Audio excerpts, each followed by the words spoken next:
정부는 인도네시아의 석탄 수출 금지 조치가 국내 전력 수급에 미치는 단기적 영향이 제한적일 것으로 내다봤습니다. 산업통상자원부는 오늘 인도네시아의 석탄 수출 금지 조치에 따른 긴급회의를 열고 인도네시아 정부의 이번 조치로 이달 중 입고 예정이던 물량 중 일부의 입고가 지연될 것으로 보이나 예정 물량의 55%는 이미 선적되거나 출항해 국내에 정상 입고될 예정이라며 이같이 밝혔습니다. 날씨입니다.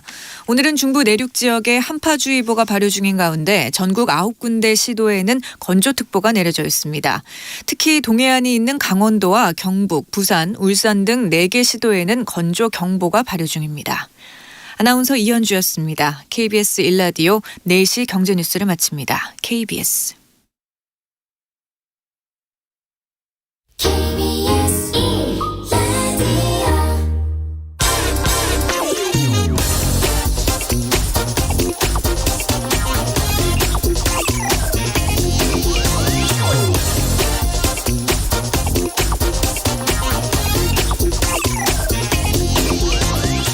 네, 오늘부터 시중 대부분 은행들이 지난해 하반기부터 중단했던 주택담보대출을 재개했습니다. 그렇지만 예전처럼 이 집을 담보로 원하는 만큼 돈을 쉽게 빌리는 건 이제 불가능해졌습니다. 개인 대출 한도를 연소득에 맞추는 총부채 원리금 상환 비율, 즉 DSR 기준을 철저하게 적용시키는 데다 또 은행들도 대출 총량을 규제받기 때문에 주택담보대출량을 크게 줄일 수밖에 없기 때문입니다. 금융당국도 한국 경제의 가장 큰 뇌관으로 가계부채, 특히 거품이 지금 최대에 달한 부동산에 관련된 빚을 지목하면서 대출 규제 의지가 매우 강합니다. 진작 했어야 할 일입니다. 주택담보대출을 마음껏 풀어놓은 결과 집값이 어떻게 됐는지 우리 모두 잘 알고 있습니다. 경제신문들은 오늘도 대출 규제가 무주택자들에 대한 사다리 걷어차기다라고 주장하고 있습니다. 거품은 마지막이 가장 유혹적이고 또 참기 힘들다고 합니다. 그래서 거품이 터질 때 벼랑 끝에는 항상 맨 마지막에 들어간 서민들이 서 있었습니다. 네, 경제와 정의를 다잡는 홍반장 KBS 기자 홍사원입니다. 홍사원의 경제쇼 출발하겠습니다. 유튜브 오늘도 함께 갑시다.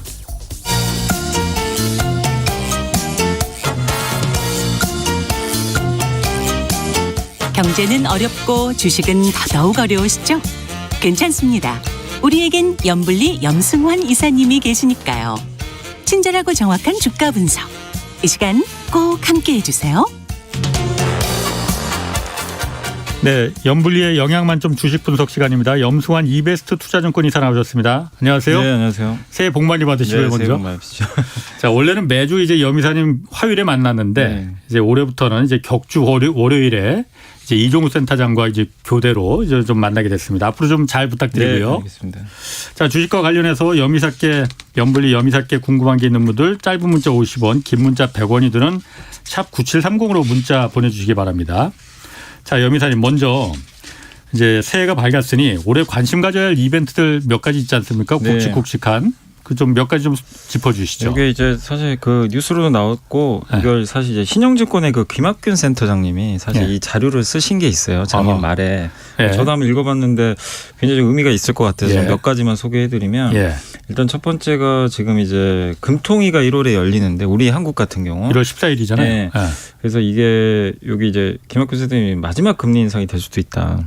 1월에 올리고 오히려 더 이상 안 올린다는 거예요? 그럴 수도 있다고 보시더라고요. 예, 예. 근데 이제 대부분 증권사에서 한 2번 정도 예. 인상. 사실 저희 당사 같은 경우는 대선 전에는 원래 안 올리거든요. 보통. 그렇죠. 그래서 그게 좀 관행이다 보니까. 근데 이제 그때 이제 금통위원장도 분명히 그 한국은행 총재도 예. 얘기한 것처럼 그런 선거 이슈에 휘둘리지 않겠다라고 예. 언급했기 때문에 할 가능성도 있는데 왜 김학균 센터장님은 이제 1월 달에 올리면 좀 마지막 금리 인상이 될 수도 있다고 봤냐면 1월에 한번 올리면 금리가 1.25% 정도 되거든요. 예. 그러면 코로나 이전 수준으로 이제 그렇죠. 복귀라는 거예요. 그렇지. 예. 그럼 무슨 얘기냐면 정상화됐다는 얘기죠. 예. 금리가 코로나 때문에 이제 비정상적으로 낮았는데 이걸 예. 정상화했기 때문에 이제는 이제 경제 상황을 보면서 예. 급하게 굳이 올릴 필요는 없어졌다. 그러니까 1.25%라는 이제 기준금리에 거의 도달을 했기 때문에 예. 한 번 올리고 나면은 더 이상 올리지 않을 가능성이 높다. 예. 이렇게 좀 보고 있고요. 또 거기 또 미국이 지금 금리를 지금 아직까지는 올리지 않았지만 한국은 만약에 1월까지 올리면 미국보다 3번 먼저 지금 올리는 거잖아요. 연달아서. 그렇죠. 예. 그래서 좀 그런 부담감도 있을 수 있기 때문에 일단 1월 달에 금통위를 봐야 되겠지만 만약에 예. 올린다면 오히려 이제 통화 정책이 완화 쪽으로 갈 수도 있다. 이렇게 보고 계시더라고요. 완화 쪽으로. 그러니까 왜냐하면 이제 더 이상 긴축을 안 할 수도 있다는 거죠. 그건 완화하고는 좀 결이 좀 다른데. 네, 그러니까 이제 시장이 봤을 때는 계속 조였잖아요. 예, 예. 이제 더 이상 조이진 않겠구나. 예. 이런 시각도 일부 있으니까 예. 1월 금통위를 한번 보시면 좋겠고 네. 그다음에 이제 2월 달에 베이징 올림픽 열리잖아요. 2월에 올리죠. 네, 2월에 이제 동계 올림픽 예. 열리게 되는데 보통 이제 우리가 올림픽 하면은 가전제품 특수 생각 많이 하죠. 그렇죠. 텔레비전 큰 거 일단 네. 사야지. 근데 올해는 그런 게 없을 것 같아요. 왜냐하면 코로나 때문에 이미 사실 분들은 다 샀기 때문에 예. 굳이 그럴 것 같지는 않고 근데 여기 이제 기사에 올라왔던 내용은 뭐냐면 올림픽 개막을 전후해서 중앙은행의 디지털 화폐라고 많이 들어보셨을 거예요. CBDC. 예. 그 사용 범위를 늘릴 수도 있대요. 중국이. 그런다는 저 안희화 교수도 그런 얘기 했어요. 이러면 이제 암호화폐는 되게 악재죠. 그런가요? 중앙은행이 디지털 화폐잖아요. 그럼 예. 중앙은행이 디지털 화폐를 뿌리면 상대적으로 이제 그 경쟁이거든요. 예. 근데 어떻게 보면 이제 비트코인이나 이더리움 같은 경우는 중앙은행이 통제를 안 받잖아요. 그렇죠. 네. 이제 민간 이제 알아서들 움직이는 거니까 중국이 이거를 만약에 디지털 화폐를 만약에 사용량을 늘리게 된다면 암호화폐랑 이제 경쟁을 할 수가 있기 때문에 암호화폐 입장에서는 좀 부담될 수밖에 없는 이슈거든요. 그렇겠네요. 그래서 혹시라도 이제 이런 이슈가 생길지는 한번 체크해 보시고 이제 3월 달에는 우리나라 대통령 선거 3월 9일이죠. 이제 열리는데 이제 주식과 관련해서 여러분들이 주목하실 건 이건 되게 좀 기대가 돼요. 뭐냐면 이제 홍사훈 기자님도 이제 울분을 토하셨던 그 물적 분할. 울분 많이 토했죠. 저도 경고도 받았습니다. 근데 뭐 주주분들 속도 얼마나 타셨겠어요, 솔직히. 근데 이제 멍멍이 같으니라고 해야 될 것 같아요. 근데 이제 이 물적 분할과 관련해서는 어쨌든 이제 주요 대선 후보들이 의견 일치는 하고 있는 것 같아요. 제도 개선을 해서 물적 분할로 상장하는 걸 막든가 아니면 상장을 하더라도 예전에 그 다임러가 이제 물적 분할했는데 찬성을 받은 게 소액주주한테 신주인수권 주겠다. 65%를 맞아요. 그런 식으로 지금 이제 제도 개선을 한다고 하니까 이거는 뭐 공약으로 좀 어느 정도 밀어붙일 것 같더라고요. 소액주주 위해서. 그래서 이 부분은 일단 주식시장에는 긍정적일 수 있다. 이렇게 생각하시면 잘하는 겁니다. 그거는 그렇게 반드시 저도 좀 돼야 되지 않을까 보여지고 그다음에 러시아가 우크라이나를 좀 침공하지 않을까 이런 이제 리스크가 좀 있잖아요. 근데 아직은 어떻게 될지 모르겠지만 이게 만약에 이런 좀 리스크가 커진다면 투자자들에게 다음은 대만이 될 수도 있다. 지금 중국과 대만이 사실 뭐 이렇게 좋은 관계는 아니기 때문에 만약에 러시아가 우크라이나를 침공하면 이게 물가 문제에서 끝나는 게 아니라 대만까지도 이게 연관이 또 될 수도 있다 보니까 투자자들이 우려하는 거죠. 이러다 또 중국 대만 전쟁 나면 어떡할까. 그래서 러시아 우크라이나 침공이 만약에 이루어지면 이건 증시에 좀 상당한 악재가 될 수 있으니까 조심해야 될 것 같고요. 그다음에 이제 FOMC가 6월에 지금 금리를 올리는 게 예정이 돼 있는데 시장에서 미국 FOMC가 근데 지금 일각에서는 3월 달에 올릴 수도 있다. 그러니까 3월에 테이퍼링이 끝나거든요. 그래서 무조건 6월에 올린다고 생각하면 안 될 것 같다. 그런 좀 내용도 있으니까 체크하시고 그다음에 그 올해 10월하고 11월엔 또 정치적인 이벤트가 중국의 시진핑 주석이 3연임이 결정이 되고요. 미국에선 11월 달에 중간 선거가. 근데 중간 선거는 여당의 무덤이라고 하더라고요. 거의 뭐 이겨본 역사가 없어서 아마 올해도 좀 공화당이 유리하지 않을까. 그래서 공화당이 됐을 때 시장이 또 어떻게 될지 한번 지켜보시고 마지막으로 기후 변화가 지금 계속 얘기가 나오는데 그 이상은 원대한데 현실은 좀 비루하다. 그러니까 뭐냐면 그린으로 가긴 가야 되는데 제도라든가 다른 것들이 지금 뒷받침이 제대로 안 된다는 거죠. 왜냐하면 지금 친환경을 하기 위해서 신재생 에너지 투자도 해야 되는데 그러면 그 뭐 석탄이나 천연가스 사용량을 줄여야 되는데 작년에 우리 한번 경험해봤잖아요. 그린플레이션이 일어나가지고 석탄 가격 급등하고 그래서 이 기후 변화에 대한 어떤 친환경에 대한 투자는 물론 긍정적인데 거기에 대해서 엄청나게 뭐 속도가 빨라가지고 당장 모든 게 바뀌는 건 아니니까 투자하실 때 현실과 기대에 대해서 좀 잘 고민해가지고 속도 조절은 좀 필요하다라는 그런 내용인 것 같습니다. 뭐 댓글에 지금 헨젤과 그랬더니 미국이 우크라이나는 양보해도 대만은 아마 양보하지 못할 걸요. 뭐 그런데 뭐 일리 있는 뭐 의견입니다. 그리고 또 아까 금리 인상 얘기하셨잖아요. 네. 뭐 한국도 이제 1월에 당장 금통이 열려서 그때 올라갈 수도 있고 미국은 이제 원래 6월이 아니고 앞당겨서 3월에 할 올릴 수도 가능성. 있다는 그래서 한 얘기죠. 예. 내년에 3번 올릴 수도 있다고 지금 전망도 나와요. 네. 뭐 누구는 4번 올릴 수도 있다. 네, 뭐 맞습니다. 인플레이션 상황 봐서. 네. 근데 이제 금리라는 게 어쨌든 간에 주가에는 호재는 아니잖아요. 호재는 근데 아니죠. 요즘은 네. 딱 그게 또 맞지도 않긴 네. 않더라고요. 네. 근데 어쨌든 이 고게 그럼 내가 여윳돈 있으면 이거 올해 이제 주식에 투자를 이거 넣어야 되나 말아야 되나 갸웃갸웃하는 분들이 있을 것 같은데 네. 어떻습니까? 일단 이제 금리 인상과 관련해 가지고는 예전에 이제 사례를 보면 금리 올라가는 이유가 중요한 것 같아요. 그러니까 예. 1970년대에는 그 전형적인 이제 스태그플레이션이라 그래서 예. 물가는 오르는데 경제는 반대로 가는. 보통 물가 오를 때 경제가 좋잖아요. 그렇죠. 근데 아. 그때는 물가를 근데 안 잡을 수는 없잖아요. 예. 물가 잡으면 이제 그 서민들의 이제 경제 생활 자체가 안 되기 때문에 70년대에도 그 당시에 이제 미국에서 이 물가를 잡기 위해서 고금리 정책을 펼쳤죠. 그래서 금리가 한 20% 근처까지 올라갔던 걸로 예. 기억이 나거든요. 예. 그때 이제 오일 쇼크 발생했을 그렇죠. 때인데 예. 그때 어떻게 됐냐? 당연히 주식시장 안 좋았고요. 예. 수많은 기업들이 파산을 하게 되고. 예. 근데 그거는 어쩔 수가 없는 게 또 일각에서는 그거 물가 안 잡으면 결국 경제 전체가 또 파탄 나니까 예. 어쩔 수 없었다 이런 인식도 있는데 근데 결국엔 금리로 잡긴 잡았어요. 80년대 레이건 정부 들어와 가지고 굉장히 또 호황기를 맞았잖아요. 어떻게 보면. 예. 그래서 예. 금리를 잡았는데 근데 대부분 금리를 올리는 구간은 물가보다는 경기가 좋아질 때. 그러니까 사실 이제 아까도 제가 그 금통위 말씀드린 대로 우리나라도 금리가 굉장히 낮았잖아요. 예. 0.5%까지 빠질 정도로. 근데 금리를 정상화한다는 건 경기에 대한 좀 자신감도 일부 있는 거거든요. 예. 그래서 금리가 보통 올라갈 때는 호재로 받아들이는 경우도 많습니다. 실제 이게 이런 경우가 2015년도에서 2018년도 그때 이제 미국이 금리 올릴 때 주식시장도 랠리가 나왔어요. 예. 그러니까 그때도 많은 분들이 이 금리 올리니까 이제 끝났다. 미국이 드디어 올리는구나. 근데 나스닥이 거의 한 2배 가까이 올라버렸거든요. 예. 그 3년이란 기간 동안. 예. 그리고 우리 한국도 미국이 금리 올릴 때 2016년, 17년에 역대 최고 지수를 돌파해 버렸어요. 당시에 그 반도체 호황이 물론 있었지만 예. 지수가 그때 2,600 처음 넘을 때거든요. 그러니까 금리 인상이 무조건 악재는 아닌 것 같아요. 그렇군요. 그래서 지금 경로 안에 있다면 괜찮은데 다만 이제 여러분들이 지켜보실 거는 만약에 금리를 올리는 속도가 예. 물가가 계속 고물가인 상태에서 금리 올라가는 속도가 빨라지면 예. 이거 악재가 될 수밖에 없죠. 예. 물가 잡으려고 그렇죠. 하는구나. 그렇죠. 그래서 금리를 올리는 그 부분이 어떤 이유 때문인지 그러니까 예. 연준 의장이 물가 때문에 잡는 건지 예. 아니면 고용도 좋고 물가는 예. 안정화돼도 이거 고용 지표 너무 좋다. 그래서 금리 올려야 된다. 이런 거면 걱정할 필요 없다는 거죠.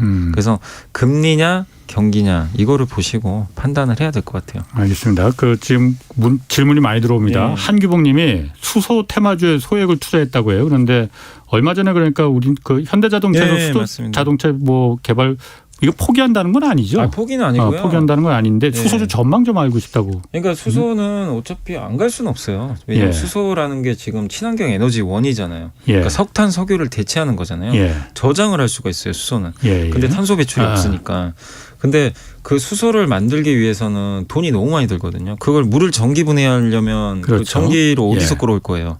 그래서 어려운 건데 시간이 좀 걸리는 상황이고 그래서 주가가 너무 빠르게 사실은 재작년에 움직였어요. 일부 기업은 10배씩 갔거든요. 예. 근데 당장 수소 경제가 오는 것도 아니잖아요. 예. 시간이 있는데 주가가 먼저 반영하다 보니까 그걸 축소를 해야 돼요. 예. 그래서 이제 수소주들이 좀 가격 조정을 작년부터 받았던 거고 근데 여기에 이제 현대차가 제너시스 모델의 수소를 이제 승용차 모델로 해가지고 만들겠다라는 그런 얘기가 있었던 것 같긴 한데 예. 이것도 현대차가 언급을 안 했다고 하더라고요. 기사만 나온 것 같긴 한데 어쨌든 또 뉴스가 나온 거죠. 예. 개발 안 한다. 막 갑자기 이런 식으로 나오니까 이제 수소차 관련주 투자하셨던 분들이 굉장히 힘들어진 거죠. 진짜 안 하나 보다. 근데 현대차에서도 얘기했던 건 수소차를 개발을 안 하는 게 아니라 수소차는 원래 태생의 목적 자체가 상용차. 트럭, 버스, 운송, 예, 버스 예. 이쪽에 더 적합하긴 해요. 실제로 예. 비즈니스가. 그리고 승용차로 그렇죠. 이렇게 대중화하기 힘든 게요. 지금 아침에 여기 여의도 가보시면 국회의사당에 넥소 차량이 진짜 계속 줄지어 서게 있어요. 그게 없어요. 수소 충전소가 만들기가 너무 어렵고 예. 그다음에 이제 좀 폭발 위험이 있다 보니까 예. 주민들이 좀 싫어하죠. 주변에 뭐 당연히 설치해야 되는 그렇죠. 거예요. 그래서 인프라 깔기가 너무 어렵고 예. 또 수소 충전소는 너무 비싸기도 하고 예. 그래서 대중화되기가 좀 굉장히 어렵다고 하더라고요. 그러니까 이거를 해결해 주지 않는 이상 현대차가 혼자 한다고 될 문제는 아닌 것 같아요. 어쨌든 그런데 그런 게 단기간에 뭐 해결될 수 없으면은 네. 수소 관련 그 주가는 그렇게 뭐 나아질 가능성은 그러니까 없는 거 수소 아니에요? 관련주들 중에서 네. 그러니까 수소차에 관련된 비즈니스가 좀 많은 기업들도 있을 거고요. 예. 수소차 말고 뭐 수소를 담는 용기라든가 예. 연료전지 있잖아요. 건물에다 예, 예. 그런 것 쪽은 예. 사실 그거 상관없이 가는 거거든요. 그래서 여러분들이 투자하실 때 자동차 비중이 높은 회사보다는 이제 수소 비즈니스 자체로 성장하는 기업들이 있거든요. 그쪽은 알겠습니다. 너무 걱정할 필요 없는 것 같아요. 어쩐이님이 오늘 그 오스템 임플란트 회계 부정 사건 뉴스 뭐 우리나라 회계 부정은 아니고요. 회계 부정. 횡령 사건이죠. 예, 횡령 사건이죠. 이 중소 중견기업의 이 감시 감독이 이렇게 허술한가요? 뭐 물었는데 예. 일단 오늘 이게 뉴스였습니다. 네. 이게 워낙 거액이잖아요. 직원 한 사람이. 그러니까 이게 좀 미스테리긴 한 게요. 저도 좀 이해가 안 가는 게 그걸 어떻게 몰랐을까? 어떻게 이게 1,880억인데 예. 빼돌린 것도 몰랐다는 것도 좀 이해가 안 가고 예. 이게 이제 연말이다 보니까 연말 맞춰서 뭐 회계법인한테는 보통 회계법인에게 연말 이 잔액증명서인가요? 예. 이걸 보내나 봐요. 예. 그래서 이제 그게 밝혀진 것 같더라고요. 그걸 위조를 하다- 했다는 거죠. 위조했는데 결국 예. 이제 언젠가 밝혀지게 돼 있었던 예, 예. 거죠, 사실은. 근데 이게 좀 저는 좀 약간 납득이 안 갔던 게 이 돈을 가지고 동진세미캠 주식을 샀거든요. 거기 한 뭐 하는 사람이 회사인데요? 동진세미캠이 그 얼마 전에 그 EUV 반도체 포토레지스트라고 아. 국산화 뭐 성공했다고 뉴스 나와가지고 예. 한번 주가가 이제 급등했던 적이 있는데 이 한 두 달 전으로 제가 기억이 나요. 동진세미캠이라는 회사 주가 가 갑자기 급등락을 하더라고요. 그러니까 예. 봤더니 한 그 개인 투자자가 예. 전자공시를 해야 돼요. 예. 지분 7%를 예. 매수를 했다고 예. 전자공시를 한 거예요. 어. 금액이 한 1,500억 정도 됐던 걸로 제가 기억을 해요. 그게 그럼 이 사람이구만요. 그 횡령한 사람. 그 이름이 똑같고 실제로 기사 보니까 동일 인물이라고 하더라고요. 예. 그러니까 당시에는 이제 다들 추측이 많았죠. 이건 분명히 재벌이다. 뭐 재벌 뭐 아니면 무슨 암호화폐로 돈 번 사람 아니냐. 예. 막 별의별 추측이 많았습니다. 왜냐하면 한 사람이 어떻게 1,500억을 한 번에 살 수 있는 재력이 없잖아요. 예. 근데 더 놀라운 거는 이거를 빼돌려 가지고 자기가 다 노출될 걸 알 텐데 이거를 자기 계좌로 사는 순간 다 노출돼요. 지분 5% 그러게요. 이상 매수하면 신고해야 되잖아요. 예. 그러니까 이해가 안 가는 거죠. 이거 노출될 거 알면서도 샀고 예. 이번에 걸렸잖아요. 예. 그러니까 이제 좀 뭔가 좀 납득이 안 가는 지금 상황이긴 한데 어쨌든 동일 인물로 밝혀졌고 직원 한 명이 이걸 했는데 회사가 몰랐다는 것도 예. 좀 시스템적으로 좀 문제가 있는 게 아닌가 그러게. 이렇게 보여지고 어쨌든 이제 월말에 이제 이게 좀 걸려가지고 전자공시로 이제 떠서 횡령 혐의로 좀 밝혀졌는데 이게 금액 자체가 워낙 크기 때문에 자기 자본이 2,000억이거든요. 근데 오스탐 임플란트가 예, 자기 자본이 예. 2,000억인 회사가 1,800억의 횡령이 떴으니까 예. 이게 이제 제가 알기로는 제도상으로는 상장 폐지 대상이에요, 사실은. 상폐 기준이 있거든요. 아니 이게 그러니까 그 경영진이 잘못해서 그야말로 한 것도 아니고 직원이 몰래 횡령을 했는데도 예전에 뭐 상장 폐지- 예전 대주주라든가 예. 그런 거 있잖아요. 예전에도 몇몇 기업들이 예. 특히 재벌 기업에서 좀 그런 게 있었죠. 전 회장이 지금 이제 경영에 관여 안 하는데도 예. 갑자기 횡령을 해가지고 그게 예. 금액이 3%인가요, 자기 자본에? 예. 그럼 갑자기 거래 정지 당해요. 그래서 이제 심사를 받아요. 예. 그래서 이제 거래가 재개돼. 근데 대부분 거래가 재개되는 됩니다. 네. 예. 되는데 일단 지금은 거래가 정지됐고 예. 상장 폐지 실질 심사 대상인지를 먼저 밝혀야 돼요. 예. 거래소에서 먼저 조사를 하고 예. 그 대상이면 이제 거래를 더 정지시킨 다음에 예. 상폐 심사 들어갑니다. 예. 아니 그게 만약에 예를 들어서 그렇게 해서 상장 폐지가 돼 버리면은 오스템 임플란트 수많은 그 주주들 있잖아요. 예. 그 사람들은 어떻게 되는 거예요? 아니 그건 뭐 진짜 마른 하늘에 날벼락 맞는 거죠. 어떻게 보면 진짜. 그러네. 예. 예. 그래서 저도 이런 사례가 왜냐하면 이제 금액이 작은 경우는 좀 있었어요. 근데 예. 이거 금액이 지금 너무 커가지고 증권거래소에서 어떤 판단을 내릴지는 잘 모르겠어요. 어쨌든 이제 직원이 한 거니까. 그 사람이 뭐 자금 담당 직원 팀장이었다는데 네. 그 사람 그래서 빼돌린 돈으로 그 동진 아까 세미캠 네, 거기에 해서 거기가야말로 이른바 한꺼번에 몰빵 투자를 다 해버린 거군요. 자기가 슈퍼개미가 돼서 이득을 못 봤다면서요. 그런데 취득 단가에 비해서 매도를 했어요. 예. 다 판 건 아니고 예. 그 7% 그러니까 얼마더라 7.62%를 갖고 있었는데 예. 그중에 1%만 남기고 다 팔았는데 예. 그거는 손해를 보고 팔았대요. 7% 정도. 근데 나머지 주식이 좀 남아 있었잖아요. 예. 근데 그 후로 동진세미캠 주가가 급등을 해버렸어요. 예. 그래서 그것까지 계산을 하면 실제는 이제 다 확보를 하게 되면 예. 손실은 아니라는 얘기도 있긴 있는데 지금 오늘 또 동진세미캠 주가가 또 빠져가지고 예. 어떻게 될지 모르겠습니다. 근데 어쨌든 큰 손실은 아닌 거라는 얘기도 일부 있긴 한데 아무튼 이거를 지금 어떻게 좀 처리를 할지는 좀 증권거래소에서 지금 판단을 조만간 내리게 될 것 같습니다. 그럼 예를 들어서 다시 그래서 뭐 그 주식 거래가 된다고 하더라도 하면은 오스템 같은 경우에는 주가는 영향을 안 받을 수가 안 받을 없겠네요. 수는 없죠. 그러니까 이게 뭐 회사의 임플란트가 못 팔려서 그런 건 아닌데 예. 직원의 이제 일탈이잖아요. 어떻게 보면. 예. 그래서 결국에 이 사건이 어느 정도 지나고 나면 예. 다시 뭐 주가는 회복될 수도 있겠죠. 실적이 좋아지면. 근데 당분간은 뭐 만약에 거래가 재개돼도 좀 변동성 커질 수밖에 없겠죠. 그렇군요. 예. 그 횡령한 사람은 지금 잡혔나요? 그거는 지금 일단 압수수색을 좀 한 것 같긴 한데 이게 잡혔는지는 잘 모르겠어요. 누군지는 좀 밝혀졌는데. 예. 예. 6495님이 오늘 2차 전지가 많이 그 주식이 주가가 내려갔나 보죠? 네, 2차 전지. 향후 2차 전지 주가가 어떻게 될지 좀 전망 좀 해달라고 물어보셨거든요. 그러니까 오늘 보시면 2차 전지 소재 업체 있잖아요. 예. 뭐 예를 들면 에코프로비엠이나 LNF나 이런 기업들이 아시겠지만 작년에 어마어마하게 올랐습니다. 일부 예. 기업들 5-6배 기본으로 올랐고 가격 부담이 너무 컸어요. 큰 상황에서 중국 기업들보다 밸류가 더 비쌌거든요. 예. 근데 그 경고는 11월부터 계속 나왔습니다. 증권사 애널리스트들 중에 일부 의견도 예. 좀 비싸진 것 같다. 예. 경고를 계속 했는데도 예. 주가 안 꺾이고 계속 올라갔어요. 예. 근데 이제 올해 연초에 일단 꺾인 이유는 오늘 SK 이노베이션 주가가 좀 올라갔고요. LG화학이 올라갔는데 2차 전지 배터리 만드는 회사들 주가가 너무 많이 빠졌어요. 반대. 왜냐하면 물적 분할 이슈 때문에. 아. 반대로. 예. 근데 오늘 이노베이션 주가가 올라간 거는 아까 말씀드린 대로 대선 후보들의 그 공약, 예. 이 기대감이 좀 있어요. 그러면 2차 전지 배터리를 팔았던 사람들의 입장에서 물적 분할이 싫어가지고 예. 이거 상장 안 할 수도 있겠네. 그러면 이제 이노베이션 같은 경우에 수급이 그쪽으로 몰려요. 예. 그러면 상대적으로 수혜를 받았던 쪽이 2차 전지 소재입니다. 이쪽은 그런 이슈가 없었잖아요.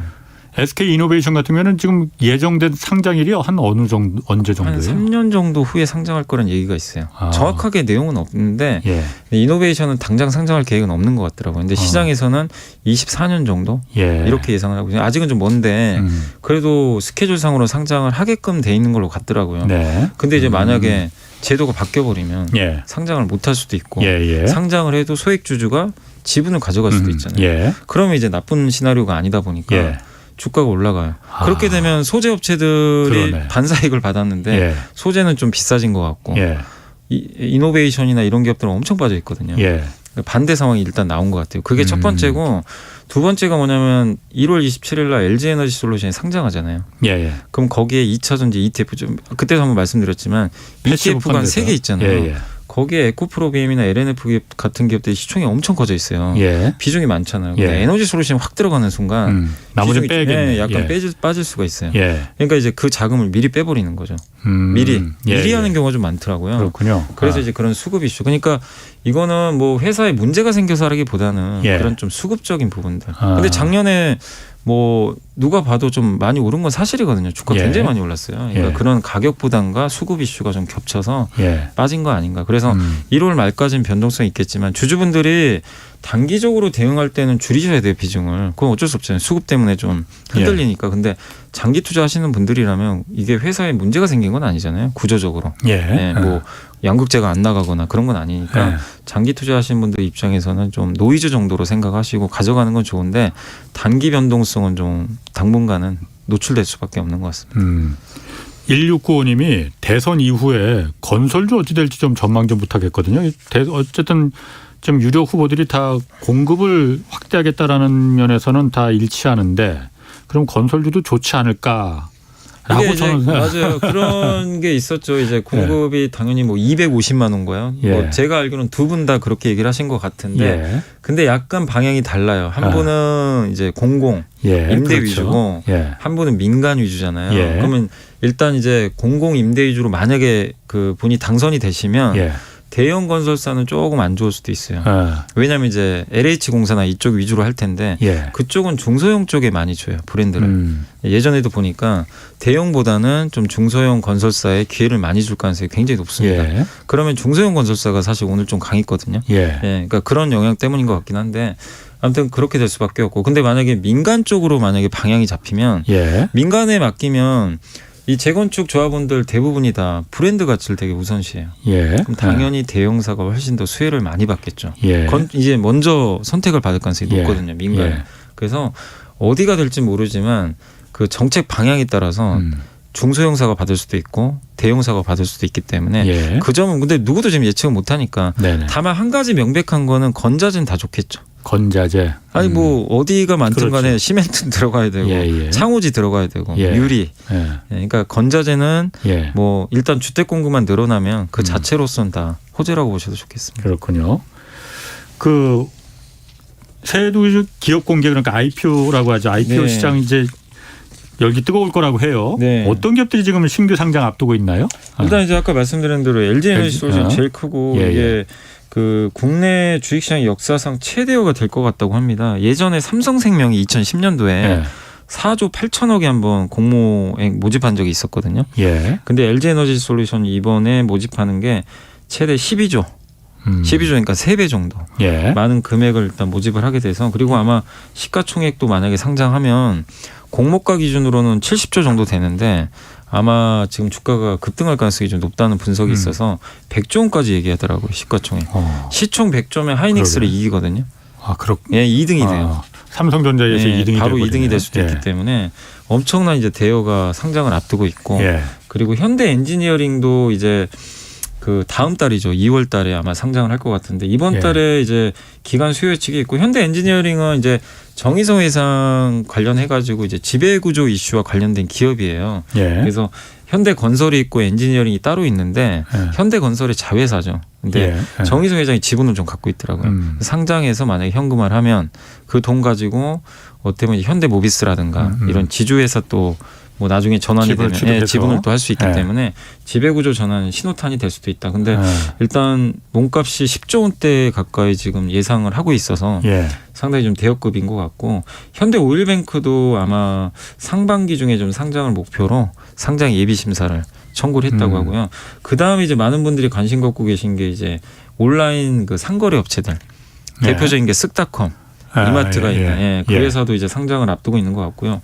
마켓컬리도 지금 대여로 지금 급부상하고 있더라고요. 예. 마켓컬리 또 그다음에 이제 카카오 그룹은 어떤 주주분들은 좀 상장을 좀 그만했으면 좋겠다라고 하시는 분들 하도 많이 해가지고. 너무 근데 올해 2개 기업이 상장 준비 중이고요. 카카오 모빌리티하고 예. 카카오 엔터도 예. 상장을 준비 중이고 그다음에 그 올리브영 있잖아요.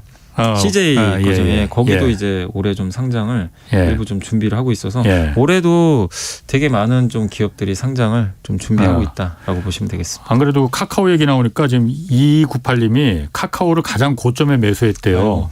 근데 정부 규제로 주가가 계속 내려가는 것 같은데 이거 기다려야 하는지 앞으로 어떻게 예상하는지.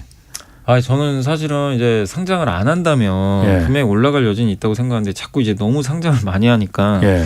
이게 이제 기업 그 주주 가치를 좀 훼손하잖아요. 그리고 또 얼마 전에 네. 그 카카오페이 같은 경우는 또 맞아요. 경영진의 도덕성 문제도 좀 먹튀가 있었고. 있어가지고. 이게 왜 그렇게 그래서 미운 털이 박히려고 하는지 그러니까요. 모르겠어요. 예, 그게 좀 카카오 주주분들 입장에서 굉장히 좀 기분이 안 좋으실 텐데 예. 물론 카카오가 성장을 안 하는 기업은 아니잖아요. 정말 플랫폼 계속 예. 확장을 하고 있고 예. 다만 정부에서 확장을 좀 막아버린 데다가 예. 이런 주주 가치를 훼손하는 일들이 자꾸 발생을 하니까 예. 주가가 전고점 회복하기에는 시간이 굉장히 많이 걸릴 것 같아요. 그래서 저도 장담은 못하겠습니다만은 예. 근데 적어도 오늘 보니까 주가 좀 올랐더라고요. 바닥은 좀 어느 정도 형성은 됐는데 주가의 의미 있는 회복은 조금 더 시간이 좀 걸릴 수밖에 없는 것 같습니다. 그 작년에 어쨌든 그 신규 기업 신규 상장이 굉장히 많았잖아요. 네네. 뭐 사상 최대 아니었나요? 57개인가 뭐 사상 그랬던데. 최대였어요. 예. 그러면은 시가총액이 굉장히 확 늘어났을 거 아닙니까? 네. 근데 사실 전체 그 코스피나 코스닥 그 지수는 그렇게 같이 따라서 그만큼 올라가지 못 못했거든요. 올라갔죠. 그러니까 이게 뭐냐면 이제 시가총액은 제가 알기로는 10% 정도 늘어난 것 같아요. 예. 근데 주가 지수는 3% 올랐거든요. 어. 그러면 이제 이 코스피가 코스피 지수는 3% 올랐는데 시총이 예. 늘어났다는 건 공급이 는 거잖아요. 그렇죠. 어떻게 보면. 예. 주식들이 많이 공급이 된 거죠. 그러니까 사실은 이제 시장에. 어떻게 보면 주식 공급이 좀 줄어서 예. 가격이 올라가는 게 더 그렇죠. 좋은 일인데 예, 예. 반대로 시총은 늘었는데 예. 주가 지수는 아예 그 7%를 못 올라간 거죠. 어떻게 보면 예. 빠진 거죠. 7%가. 그렇죠. IPO가 없었으면 더 올라갔을 텐데. 예, 예. 예. 그래서 우리나라가 사실 작년에 부진했던 이유 중에 하나도 예. 다른 나라랑 달리 너무 IPO가 많았어요. 시장 크기에 비해서. 근데 우리나라가 만약에 시총이 지금 2,000조 중반이 좀 안 될 거예요. 예. 근데 만약에 한국이 3,000조, 4,000조 시총을 보유한 나라라면 뭐 예를 들어 10조짜리가 상장을 해도 예. 별 영향 안 받습니다. 예. 덩치가 워낙 크니까. 근데 지금 2,000조 초반 시장에서는 예. 막 그때 카카오뱅크가 상장하자마자 막 40조 찍어버렸잖아요. 예, 예. 부담되거든요. 근데 1월 달에 또 LG에너지솔루션이 100조 찍어버리면 당연히 영향을 안 받을 수는 없거든요. 그래서 예. 일단은 우리나라 시장 자체가 아직은 좀 사이즈에 비해서 예. 너무 갑자기 IPO들이 많이 늘어났기 때문에 예. 이 부분은 근데 어쩔 수 없이 뭐 극복해야 될 좀 그 성장통이긴 한데 예. 좀 기존 주주분들 입장에서는 좀 약간 불편할 수밖에 없는 것 같아요.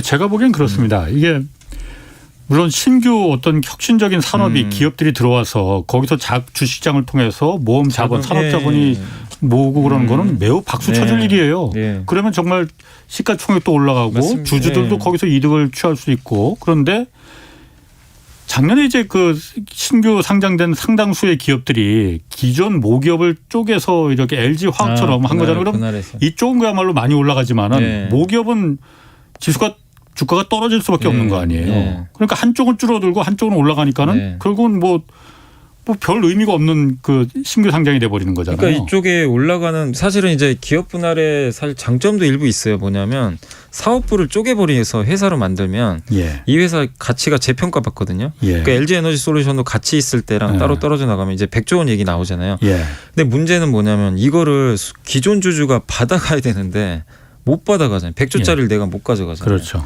그러니까 이 문제가 생기니까 기존 주주는 이제 LG화 갖고 있으면서 예. 할인을 받게 되니까 예. 그게 좀 문제가 심각했던 거죠. 그러게요. 하여튼 저희가 뭐 계속 그 경제쇼에서라도 이런 그 자본시장에 정말 그 반시장적인 대주주만을 위한 네. 그런 기울어진 운동장, 기울어진 그 문제는 계속 좀 말해서 좀 고쳐질 때까지 네. 또 내년에 더군다나 선거도 있으니까 그렇게 계속 좀 말 좀 하겠습니다. 김종현 님이 중국 올림픽에 이제 베이징 동계올림픽이 네네. 열리니까 국내 상장된 그 중국 주식 영향 좀 있을 수 있을까요? 하고 물어보셨거든요. 근데 올림픽하고 뭐 중국 기업들이 네. 뭐 우리나라에 상장한 거랑은 별 상관이 없는 것 같은데요. 제가 봤을 때 아. 크게 뭐 거기에 올림픽 관련 이슈 관련된 기업이 제가 있을지는 잘 모르겠는데 예. 어차피 중국 내에서 동계올림픽이고 예. 그 다음에 이제 여전히 오미크론 때문에 예전처럼 올림픽 분위기가 좀 나진 않잖아요. 예, 그래서 예. 사실은 그 올림픽 이슈는 상장된 중국 기업들하고는 크게 저는 주가 영향은 없지 않을까 이렇게 보고 있습니다. 헤이드 님이 자주 의견 많이 주시는 분입니다. 금리는 오르는데 자꾸 물타기 하면 3천 지키는 것도 더 어렵지 않겠나 하고 의견 주셨고. 근데 과거에도 보면 경기 좋아서 금리 올릴 때는 항상 주가 올라갔고요. 우리가 대표적인 게 2004년, 5년, 6년, 7년 예. 이 금리 인상기에 코스피 지수가 500에서 2000 갔거든요. 예. 금리 올라갈 때. 예. 금리 계속 올라갔어요. 그러니까 예. 너무 그 공식대로 금리 올리면 빠진다 이게 아니라 금리가 올라갈 정도로 성장이 나온다면 네. 그거를 상쇄시켜서 오히려 더 올라가니까 예. 너무 막 금리 인상에 대해서 무조건 시장 안 된다. 그렇게 보실 필요는 없는 것 같아요. 근데 다만 물가 때문에 올리는 것만 조심하면 되겠죠. 물가가 올라가서 금리를 급격히 올린다. 예. 이거는 말씀하신 대로 못 갈 수 있어요. 예. 가윤아 님이 항공우주공학 분야 관련해서 국내 또 해외 주식 모두 과대평가됐다는 얘기가 뭐 좀 있나 봐요? 근데 어떻게 생각하시는지 저도 모르겠는데. 잘 모르겠는데 과대평가 안 됐나? 항공우주요. 예. 근데 이제 우리나라는 아직은 이제 사실 미국과 비교해 보면 네. 당연히 기술력 격차가 있겠죠. 그렇죠. 근데 이제 저는 모르겠습니다. 어떻게 평가하실지 모르겠죠. 그냥 제 생각은 한국도 지금 발전을 엄청나게 하고 있고 뭐냐면 방산업체들이 지금 엄청나게 성장을 하는 것 같아요. 예. 막 무기도 만들고 하면서 인공위성, 정찰위성도 만들었잖아요. 예. 그래서 이번에 누리호가 사실 이제 이번에 실패했다고도 하지만 뭐 그 무슨 장치 하나가 잘못돼가지고 이제 밝혀진. 예. 그래서 이제 밝혀낸 건 다행이잖아요. 예. 그러면 이제 올해 하반기에 다시 아마 발사를 할 것 같은데 일단 발사 자체는 성공이었잖아요. 예. 보내기도 했고 예. 제일 어려운 게 1단 로켓 발사가 제일 그렇죠. 어렵다고 하는데 그거 다 러시아 기술로 한 거 아니에요. 근데 어찌됐건 우리나라가 만들어 버렸잖아요. 그렇죠. 예. 근데 이거를 저는 굳이 폄하할 필요까지 있나. 그렇죠. 이거 아무나 할 수 없는 거거든요. 예. 이 전 세계에서 6개 국가만 성공한 건데 예. 7번째 국가가 한국이 됐고 예. 한국은 또 우리나라 대표 기업 중에 하나가 한국항공우주가 예. 전투기까지 이제 만들잖아요. 예. 지금 우리나라 차세대 전투기 개발도 하고 있는 걸로 알고 있는데 예. 항공 분야에서 진짜 성장을 하고 있고 또 UAM이라고 도시명 항공 모빌리티 예, 드론 예. 택시 같은 거를 이번에 신년사에서도 정의선 회장이 언급을 했어요. UAM 정확하게 이쪽 성장시키려고 하는 의지가 굉장히 강력해요. 예. 현대차마저도 이쪽에 뛰어들어요. 근데 예. 기술력들이 충분히 있거든요. 예. 그러니까 한국이 예전에는 항공 강국은 아니었을지 몰라도 지금 돌아가는 걸 보면 분명히 선진국 못지않은 저는 기술력까지 왔다고 생각을 합니다. 예. 근데 그게 이제 인정을 못 받아서 그럴 수는 있겠지만 정부에서도 적극적으로 지원을 하잖아요. 예. 그래서 저는 그거를 나쁘게 볼 게 아니라 계속 도전하는 관점에서 저는 긍정적으로 봐야 되지 않나 생각하고 있어요. 6578님이 LG와 LX 홀딩스 좀 짚어달라고 강제로 홀딩스 주주가 되면서 계속 바닥을 찍고 있는데 LG는 어떻게 될까요? 하고 물어보셨네요. 그 LG가 이제 계열 분리를 했어요. 그 예. 구본준 회장이 이제 삼촌으로 알고 있고 예. 구광모 회장이 이제 LG 회장이잖아요. 그렇죠. 그래서 예.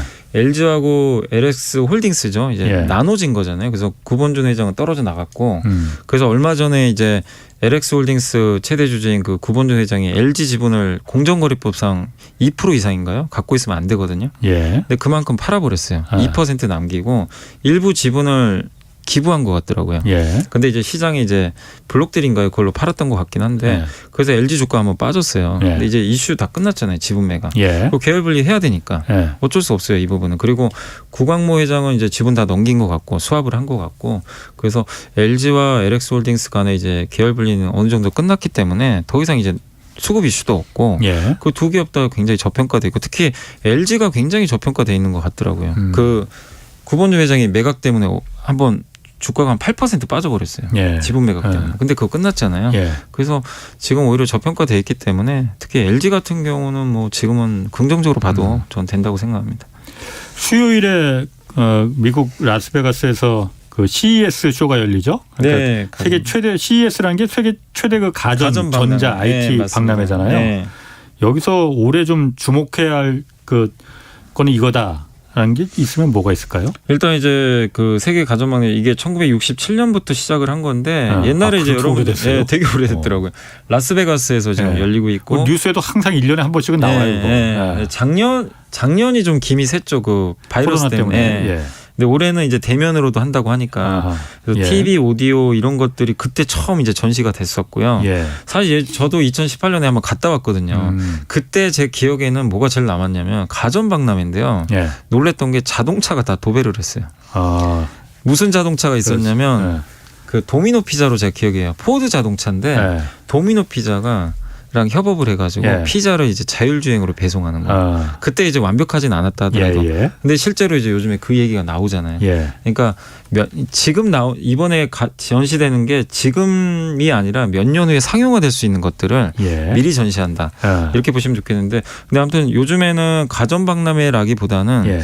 모빌리티 박람회라고 보는 게 맞을 정도로 첨단 이제 자동차 기술에 대해서도 많이 나오고, 그리고 이번에 이제 좀 주목하실 것들은 삼성전자의 한종희 회장이 기조연설을 한다고 하더라고요. 처음에 시작하기 전에 이제 주요한 기업들의 뭐 회장이나 CEO가 연설을 하거든요. 예, 그렇죠. 그게 좀 굉장히 좀 중요할 것 같긴 한데 네. 이번에 삼성전자 같은 경우는 일단 기조연설을 좀 한다고 하니까 어떤 내용이 나올지 한번 지켜보시고, 이번에 주목하실 게 그 신설된 분야 중에서 뭐 NFT가 이번에 또 신설이 됐나 봐요. 그러니까 트렌드를 반영한 거죠. 대체 불가 토큰. 예. 예전에 이런 게 없었는데 예. 이쪽하고 이제 푸드테크라고 음식 이제 기술인데 예. 그 대체육 있잖아요. 아, 그 고기는 아닌데 고기는 고기만 아닌데 나는 거. 뭐 그런 것들. 그런 이제 음식과 관련된 기술 쪽에 대해서도 이제 그 한번 뭐 푸드테크라는 란을 만들어 가지고 그런 것도 CES에서 네, 그러니까 해요? 첨단 기술이 다 나와요. 뭐 식료품 전인도 아닌데. 네, 뭐 그런 것들도 이제 테크니까 테크가 들어간 거니까 예. 친환경 테크 기술 예. 이런 것들도 나올 거고, 그러니까 뭔가 이제 기술과 관련된 그게 뭐 이렇게 음식이라고 하더라도 예. 거기에 IT 기술이 접목이 돼 있으면 예. 그러니까 자동차도 그냥 옛날에는 하드웨어 그냥 그거잖아요. 그렇죠. 기계잖아요. 예, 예. 근데 여기에 자율주행이나 전기차가 붙으면 테크가 돼버리는 거죠. 그러니까 그런 식의 이제 기술과 관련된 얘기들이 나올 것 같고, 그다음 이번에 좀 주목하실 게 보통 이제 가전박람회에서 그래도 제일 주목받는 게 TV거든요. 예. TV가 이제 대형 OLED나 예. 이런 것들이 LG랑 삼성이 또 승부를 거른다고 하는데 예. 어떤 식으로 좀 나오는지도 한번 주목해 보시면 좋을 것 같고, 그다음에 현대차 그룹에서 좀 나왔던 게 소형 모빌리티 플랫폼인 모베드를 공개를 한대요. 이게 뭐냐면 직육면체 모양의 이제 차체에다가 바퀴 4개가 달렸는데, 그러니까 이 직육면체로 이렇게 판이 있어요. 판이 예. 있고 이 옆에 그냥 바퀴 4개만 있는 거예요. 예. 플랫폼 같은 거죠. 예. 거기에다가 이제 그 바퀴를 좀 달아가지고 로봇이에요. 자동으로 만약에 거기에 뭐 택배 물건 있죠. 예. 물건을 딱 올리면 이제 얘가 알아서 배송을 해주는 거죠. 예. 예를 들면 어. 예. 그런 이제 소형 운송 시스템, 이걸 또 로봇이라고 표현도 하던데 예. 그거를 이번에 좀 공개를 한다고 합니다. 뭐 1인용 모빌리티라고도 하는데 예. 예, 그걸 이번에 새롭게 좀 공개한다고 하니까 어떤 식으로 나올지도 한번 여러분, 그러니까 한마디로 여기서 우리가 느낄 수 있는 건 현대차 그룹이 모빌리티 회사지만 로봇 시장에도 굉장히 관심을 많이 갖고 있다. 이렇게 보시면 좋을 것 같아요. 보스턴 다이내믹스도 그래서 인수한 거잖아요. 네, 로봇 사업 회사. 때문에 예, 로봇 사업을. 그러니까 철저하게 이제 그냥 자동차만이 아니고 예, 맞아요. 모빌리티, 아까 말한 UAM, 예. 그러니까 그 항공 헬리콥터, 네, 헬리콥터가 뭐 드론 택시가 예. 드론부터 시작해서 예. 로봇까지 움직이는 건 전부 다 유기적으로 연결을 연결시키겠다. 하겠다는 것 같아요. 예. 다른 자동차 회사도 지금 그렇게 하는 데가 있습니까? 다른 자동차 회사는 제가 알기로는 자율주행이나 이런 건 하는데 로봇 관련된 거는 저도 도요타 정도가 하는 걸로 제가 알고 있고, 옛날에 혼다가 무슨 뭐 혼다도 아시모 맞아요. 로봇 예, 만들고 뭐 맞아요. 그랬었는데. 근데 요새는 뭐 얘기가 없더라고요. 그러니까. 예. 근데 완성차 업체가 로봇 사업까지 하는 경우는 거의 없는 것 같아요. 그러니까 저도 사실 처음에 현대자동차가 그 보스턴 다이내믹스 예. 거기가 원래 로봇으로 로봇이, 유명하니까 거기를 그 비싼 가격에 인수하고 그랬다고 그래서 현대자동차 그걸 왜 하지? 예. 왜 하지? 그랬는데 요즘 이렇게 보면은 하나하나씩 그 퍼즐이 이렇게 맞아요. 좀 짜맞춰지는 예. 것 같아. 저런 계획이 있었나 보구나. 예. 그러니까 이게 모빌리티도 있고 또 공장이 스마트 팩토리화 하니까 예. 거기에 로봇도 많이 필요하거든요. 그러니까 다 연결이 돼 있는 것 같더라고요. 그렇군요. 5790님이 생명보험주 전망 부탁드린다고, 액면가도 못 치는 하나생명 이거 왜 이런 건지 이유가 뭔지 궁금하다. 개인들이 모르는 무슨 악재라도 있는 아니, 건지요. 악재라기보다는 저도 사실 보험이 너무 어려운 게 회계제도가 바뀐대요. 그래서 자본확충을 좀 해야 되는 것 같아요. 예. 글로벌 스탠다드로 바뀌어야 되니까. 예. 이 부분은 혹시 한번 유튜브나 한번 검색을 해보시고, 되게 어려워요. 저도 이게 보면 이해가 좀 안 가는데 그 기준으로 바뀌면 이제 자본을 확충한다거나 그런 좀 이슈가 있나 봐요. 예. 그런 것들이 이제 불편하다 보니까 좀 주가가 좀 부진했던 것 같긴 한데, 근데 분명한 거는 생보사들은 아시겠지만 금리 인상 수혜줍니다. 예. 근데 이제 어차피 전 세계가 금리를 올리는 사이클로 가거든요. 예. 그런 면에서는 금리 면에서는 수혜를 받을 수 있는데, 회사의 실적이라든가 아니면 아까 자본확충 이슈라든가 이런 예. 것들이 약간 좀 불편할 수도 있는 거거든요. 예. 그래서 이 부분 한번 체크를 해보시는 게 좋을 것 같긴 한데, 분명한 건 주가가 비싸진 않아요. 굉장히 좀 저평가된 건 사실이니까 조금 한번 시간을 갖고 지켜보는 게 좋을 것 같습니다. 자, 올해 그 반도체 이 산업에 대해서 기대도 크고 뭐 우려도 좀 있고 뭐 그렇습니다. 사람들 관심 많습니다. 네. 일단 7일 그 삼성전자가 지난 4분기 실적 발표할 예정이죠. 네네. 7일이에요. 그런데 어떻습니까? 아직 뭐 발표 나봐야 알겠지만은 반도체 겨울이었던 것으로 드러났습니까? 아닙니까? 일단 반도체 겨울은 없는 것 같아요. 아하. 지금 분위기로는 예. 삼성전자나 하이닉스도 마찬가지고, 예. 그 모건 스탠리도 인정을 했으니까 그 추운 겨울은 아닌 것 같다. 그러니까 예. 뭐라고 표현했냐면 좀 표현이 되게 무서운데, 겨울은 왔는데 지구 온난화 때문에 겨울이 좀 따뜻해질 것 같다. 그런 표현을 썼더라고요.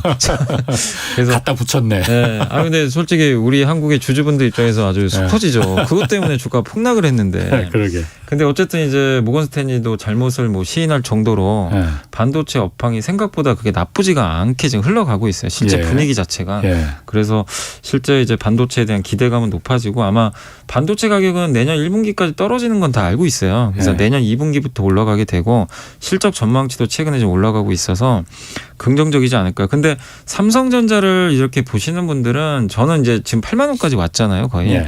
여기서 더 가기 위해서는 이제 반도체 메모리가 아니라 파운드리가 중요한 것 같아요. 그런 얘기들을 많이 하시더라고요, 전문가분들이.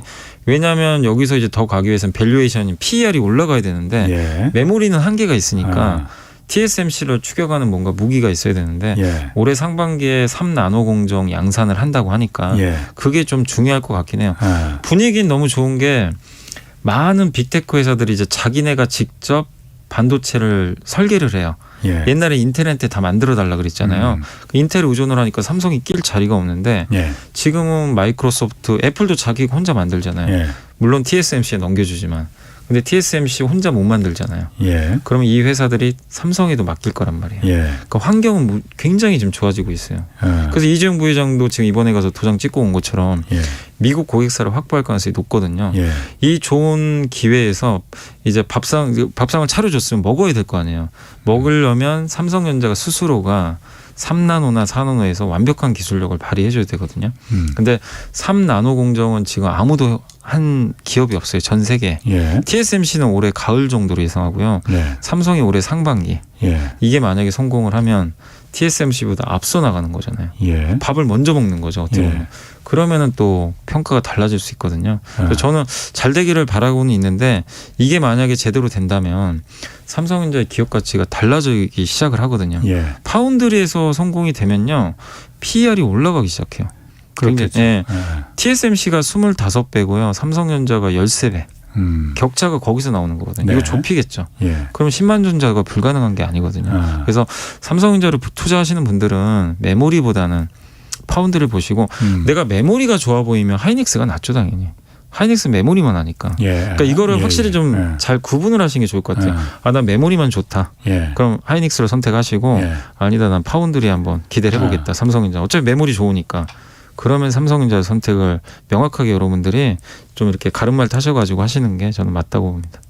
그 TSMC 그 회장인가 그 CEO가 그 인터뷰한 기사를 제가 그 며칠 전에 봤는데 삼성전자가 3나노 한다고 그러는데 그거 어림없는 얘기다. 뭐 그런 기사가 떴거든요. 삼성전자의 그 기술력이 그 정도, 물론 기업 간의 그 기술에 대해서는 비밀이니까 정확히 할 수는 없겠지만은 어쨌든 TSMC CEO 정도면은 뭐 어느 정도 파악을 하고 있고 그냥 허튼 소리는 아니지 않겠느냐라는 생각에서 뭐 그 부분은 좀 뭐 그건 염이사님도 잘 모르시겠지. 뭐 제가 뭐 알 수는 없지만 뭐 근데 경쟁 기업이 지금 사실은 TSMC 제가 회장이어도 무서울 것 같긴 해요. 만약에 먼저 해버리면. 그래서 그런 발언 할 수 있다고 생각합니다. 견제 차원에서. 근데 TSMC 회장이 어떻게 삼성전자 내부 사정을 알겠어요. 그렇죠. 그러니까 이제 본인도 모르고 한 거겠죠. 맞을 수도 있고 틀릴 수도 있는데 분명한 건 3나노가 쉽진 않아요. 그러니까 저는 그 발언의 진위를 제가 해석을 해본 결과로는 TSMC가 지금 3나노가 쉽지 않구나. 본인들 스스로가 지금. 그래서 삼성전자부터 좀 깎아내리는 것 같아요. 근데 삼성전자하고 지금 TSMC 기술이 좀 달라요. 이게 좀 어려운 거긴 한데 뭐 게이트 올 어라운드 방식이라고 하더라고요. 예전에 노은찬 센터장님도 한번 얘기해 주셨던 것 같긴 한데 삼성의 방식과 TSMC 방식이 좀 다르거든요. 삼성 방식이 훨씬 좋아요. 이게 효율도 좋고 전력 소비도 작고. 근데 이거를 만약에 진짜 상반기에 양산에 성공을 한다면 이건 TSMC 입장에서는 당연히 자존심 상하겠지만 삼성 입장에서는 비장의 카드거든요. 치고 갈 수 있고 나중에 애플 수주도 받을 수 있어요. 애플 입장에서도 훨씬 나은 기술을 채택하지. 삼성이 경쟁사라고 하더라도 굳이 TSMC가 기술력이 더 좋아서 저는 했다고 생각하거든요. 경쟁사는 맞지만 삼성이. 근데 애플도 당연히 삼성으로 가버릴 수도 있어요. 그러니까 저는 이게 성공하면 TSMC 입장에서는 굉장한 부담이 될 수 있다는 걸 반대로 좀 반어법으로 표현한 게 아닌가. 그래서 저는 상반기에 삼성전자 이 3나노 양산이 무엇보다 좀 중요하다 이렇게 보고 있습니다. 그런데 삼성전자가 지금 또 하나 지난 연말에 그러니까 연말이라고 해봤자 뭐 며칠 전이죠. 중국 시안 거기가 지금 뭐 전력 공급 안 된다 전력 공급이 아니고 코로나 때문에 봉쇄된다 그 얘기 있잖아요. 그래서 그게 정상적으로 가동은 할 수 있대요. 근데 이제 코로나 때문에 혹시 안 좋은 일이 생길 수 있잖아요. 확진자가 나오면 중국은 굉장히 규제를 심하게 하니까 그래서 교대 근무를 하나 봐요. 그러니까 일부러 좀 감산을 한 거죠. 감산 안 해도 그러니까 전력이나 이건 문제는 없기 때문에 안 해도 되는데 자체적으로 판단을 해서 일단 당분간은 좀 감산을 하는 거죠. 어떻게 보면 근무를 좀 줄여가지고 그래서 이 부분은 그 낸드 플래시 쪽에는 긍정적입니다. 왜냐하면 예. 낸드 플래시가 약간 공급 강인 상태예요. 예. 공급이 1등 업체가 공급을 줄여버리는데 시안 공장이 전 세계 15% 정도 생산량 차지한대요. 예. 굉장히 크죠. 예. 그게 줄이면 낸드 공급이 줄면서 공급 과잉해서 약간의 예. 부족으로 갈 수 있어서 아, 이건 삼성전자나 하이닉스 모두한테 다 좀 긍정적일 수 있는 것 같습니다. 그렇군요. MCMC님이 오뚜기는 브랜드 이미지도 좋고 개발도 많이 하는데 주가가 왜 반토막밖에 안 되는지 이유가 뭔지 물어보셨거든요. 아니, 일단은 오뚜기는 브랜드 이미지가 굉장히 좋은 기업인데. 좋은 기업 중에 하나인데 일단 라면 같은 것도 어렵게 작년에 한번 올렸잖아요, 가격을. 예예. 근데 오뚜기는 종합식품 회사예요. 라면만 하는 회사가 아니에요. 라면 매출 비중이 그렇죠. 농심은 절대적인데 예. 오뚜기가 엄청 많은 건 아니거든요. 예. 뭐 케찹도 있고 골고루 있는데, 그러니까 이 제품들이 다 골고루 잘 팔려야 돼요. 예. 하나만 잘 돼서는 안 되고. 예. 근데 이제 라면 쪽은 좀 좋아질 수 있다 하더라도 예. 그런 쪽이 좀 부족해서 좀 그런 게 아닌가. 근데 아무튼 제가 오뚜기는 제가 조사는 안 해봐서 정확하게 예. 좀 말씀드리기 좀 어려운 것 같습니다. 은행주는 어떻습니까? 그러니까 상승할 여건이라고 해서 매입했는데 좀 쉽지 않다고 아니 하시는데. 저는 이제 대출 규제도 좀 완화되기 시작했잖아요. 예. 다시 재개되고 금리 올라가는데 뭐 은행주가 나쁠 건 없잖아요. 주가 싸고 배당 많이 주고 금리 오른다. 알겠습니다. 좋은 선택인 것 같습니다. 자, 오늘 말씀 고맙습니다. 지금까지 염승환